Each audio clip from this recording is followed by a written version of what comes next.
Olá, tudo bem? Sejam bem-vindos ao meu canal literário. Hoje nós vamos conversar sobre o livro O Aleph, do Jorge Luis Borges. Eu li aqui na edição da Companhia das Letras.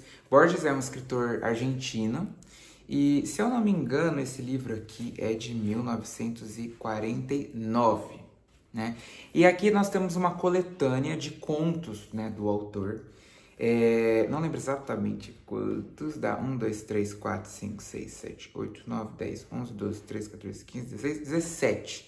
Então são 17 contos aqui do Borges. Eu não conhecia nada de Borges, assim, eu vi algumas postagens, algumas indicações, mas eu propriamente dito não tinha lido nenhum dos livros dele, dos contos, de nada, não sabia nada sobre ele. E eu comprei esse livro no dia que eu fui assistir, inclusive, o Jardim das Cerejeiras, lá no Sesc. Tem uma livraria do lado, assim, que é bem charmosa, inclusive. Aquela livraria, sabe, todas as paredes são livros, mas ela é pequenininha, dá super pra passar um período ali, fuçando, e os funcionários dali, pelo menos os que eu conversei, parecem bem leitores assíduos, assim, então eles têm indicações, dá pra você também trocar ideia, conversar um pouco sobre os livros, isso é muito legal, e às vezes um pouco raro, né? Então, foi uma experiência bem bacana. E eu tava buscando esse daqui por saber que era contos, justamente, né? Nesse momento que eu tô vivendo, tá uma certa loucura, assim, de rotina e etc. Então eu não tô conseguindo desprender um tempo muito longo para ler, né?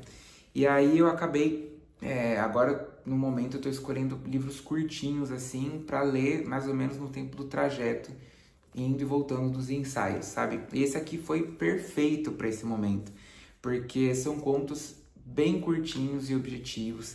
Então tem 10 páginas, 11, alguns tem 2 folhas. Então assim, foi o momento ideal para essa leitura. Deu para ler super rapidinho. E é muito interessante, assim. Borges é um autor extremamente culto. Então, antes de começar a comentar sobre o livro, curta esse vídeo, comente, compartilhe, se inscreva no canal. Todas essas ações ajudam muito. Então você fica um pouco surpreso com essa multiculturalidade dele, essa diversidade, porque um conto ele tá falando, sei lá, do período medieval sei lá, no que seria a Itália. No outro conto ele tá falando sobre uma coisa específica que tá ali na fronteira entre Uruguai e Brasil. Em outro momento ele tá falando de, sabe, do faroeste, então assim, é muito diverso, os personagens, a geografia dos contos, os temas tratados. Em um momento estamos falando de uma visão um pouco mais cristã, em outro momento uma visão um pouco mais muçulmana sobre o assunto, enfim. Então, assim, é muito diverso, são tempos, lugares e visões muito diferentes em cada um dos contos. E ele tem uma série de referências em todos os contos, assim. Então, ele vai falar da Odisseia, ele vai falar da Divina Comédia, ele vai citar outros autores, ele vai citar muita mitologia grega, ele vai citar histórias, nomes de personagem, enfim. Então, o tempo todo você está sendo referenciado para alguma outra leitura, algum outro material. E isso é muito interessante até porque serve como um ponto de partida para você ler outras coisas, ou para quem já conhece aqueles assuntos vai identificar talvez e entender melhor esses contos, né? Existe uma certa barreira quando falam de Borges, justamente por esse excesso né, por ele ser culto demais, digamos assim. Então, em geral, falam que a leitura de Borges é difícil. E é, sim, um pouco, não vou mentir. Tem alguns contos que você não consegue entender muito. Justamente, acho que por não conhecer tanto do que ele está falando, assim. Então, eu acho que é uma leitura que ela é válida em qualquer momento, né? A não ser que você não esteja afim, beleza, mas acho que não faz sentido ficar criando essas barreiras, porque entender tudo que ele está falando aqui, talvez você não vai entender mesmo, em nenhum momento. Mas o que eu acho é que você pode ler em um momento, vai passar batido por algumas coisas, outras você vai entender, vai lendo outras coisas, vai crescendo como leitor. Daqui 1 ano, 2, lê de novo, acho que você vai entender muito mais. E quanto mais você relê durante a vida, com esse intervalo de tempo, acho que mais coisas você vai pegando. Ou às vezes fazer uma leitura complementar, do tipo, é um conto que está falando sobre o mito do Minotauro. Então eu vou ler sobre isso e ler o conto e tentar fazer um paralelo entre os dois.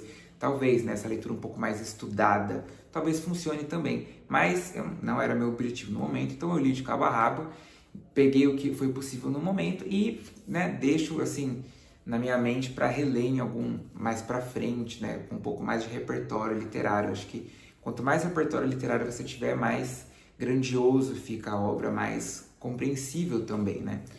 E é uma leitura gostosa, apesar de nem sempre você estar entendendo tudo que está sendo dito e tratado, você consegue pegar, é uma escrita que vai te envolvendo, não é maçante, não é aquela coisa rebuscada demais, que as palavras não se juntam. Não, eu achei fluido, assim, é gostoso de ler ao mesmo tempo, mesmo que você não esteja super entendendo. Então, é uma leitura gostosa e, como eu falei, Borges, além desse lado mais culto, também tem uma questão filosófica, né? Ele cita muito correntes filosóficas, filósofos, e ele quer tratar de temas metafísicos, assim. Então, ele vai tratar de uma maneira não tão palpável e próximo da realidade. Ele vai tratar justamente de questões que têm o seu mistério, sabe?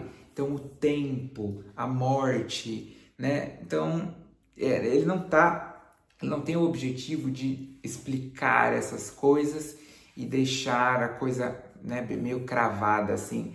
Ele quer trazer um pouco essa ambiguidade, justamente esse mistério que eu falei. Então os contos dele vão um pouco nessa levada. Então, né, pelos próprios primeiros. O primeiro, o imortal. O segundo, o morto. Né? Então ele traz muito esses temas assim que são curiosos, digamos assim. Pelo que eu pesquisei, assim, ele tem alguns temas que estão bem frequentes assim na obra dele. Então, um pouco esse o duplo, né? Esses personagens que são tratados de formas diferentes e que, né, talvez no fim eles descubram que na verdade é a mesma pessoa. Ou o tema envolvendo labirintos. Então, o labirinto também é uma figura que aparece bastante nos escritos dele, a figura do espelho, enfim. Então ele tem esses temas que se repetem um pouco nas obras. Como eu falei, é uma leitura que eu quero refazer daqui a um tempo. E eu quero conhecer um pouco mais dele, né? Queria pegar o Ficções para ler. E também queria ler um pouco da biografia dele, né? Como eu falei, eu não conheço nada. E eu fiquei interessado em conhecer um pouco sobre ele, né? O porquê que ele gosta de escrever esses temas, né? Um pouco o porquê das coisas. E acho que entendendo ele também você acaba entendendo um pouco mais das obras dele. Mas é muito gostoso, como eu falei. É muito diverso, tem uma escrita fluida até. Então, é um livro interessante. Os curtos são muito pequeninos, os contos são bem curtinhos, assim. E isso é muito bom, era exatamente o que eu precisava nesse momento, porque eu tô bastante sem tempo para ler. E leituras também muito pesadas não funcionariam agora, sabe? Então eu tô pegando esses livros mais curtinhos, com histórias um pouco mais leves, para ler nesse período de trajetos de ensaios, porque vai ser bem punk a minha vida agora, né? Está sendo, aliás, em março, abril, e só lá para maio que eu vou ter um pouquinho mais de tranquilidade, que aí eu posso voltar a pegar livros mais densos e poder estudar e ter mais tempo para isso, né? Então fica aqui a recomendação. Borges é um escritor bem renomado, já ouvi falar muito bem e já estava um pouco nesse meu radar e calhou de ser agora, né? Eu estava pensando em leituras para o carnaval, então eu estava relembrando livros assim que fossem curtos e que dessem para ler ali no período do feriado. No fim, eu não li ele inteiro no feriado, né? Eu comecei, não sei se é no sábado ou no domingo, li um pouquinho naquele período, mas eu fui terminar um pouquinho depois. Não tem problema também, não estamos com pressa. E, como sempre, deixo as minhas redes sociais aqui na descrição do vídeo e também o link da minha wishlist da Amazon, se você quiser colaborar com novos livros para novos vídeos aqui pro canal. Até mais!